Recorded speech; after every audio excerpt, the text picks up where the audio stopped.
پر طاقت، سب سے بڑی فوجی طاقت امریکہ کی، اور جس مقام پر یہ شہر تھا لاس اینجلس، وہ پہاڑوں کے درمیان، وادیوں کے درمیان گھرا ہوا تھا، اور ایسے ایسے خوبصورت مکانات، وہ لکڑیاں آج آگ کا سبب بن گئی، وہ لکڑیاں وہ تھی جو سب سے زیادہ بہتر مانی جاتی تھی مکانات کے بنانے کے لیے، ہلکی اور انتہائی سوٹیبل اور فنیشنگ اس میں ہوتی تھی، وہی لکڑیاں ان کے لیے جہنم کا سامان بن گئی۔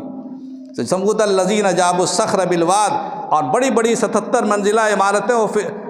جو ارم ذات العماد کی تصویر ہے، اللہ نے فرمایا کہ تینوں چیزیں جمع ہوں گی تب بھی ہم برباد کر دیں گے۔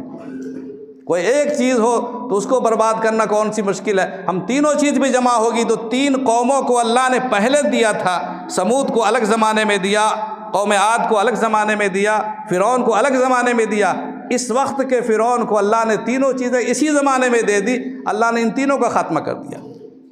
اللہ تعالیٰ سے ڈرنا چاہیے، اللہ کے عذاب سے ڈرنا چاہیے، نعمتوں پر ہمیں اترانا نہیں چاہیے، غریبوں کا دل نہیں دکھانا چاہیے۔ اللہ تعالیٰ ہمیں کہنے سے زیادہ اور سننے سے زیادہ عمل کرنے کی توفیق نصیب فرمائے۔ وآخر دعوانا الحمد للہ رب العالمین۔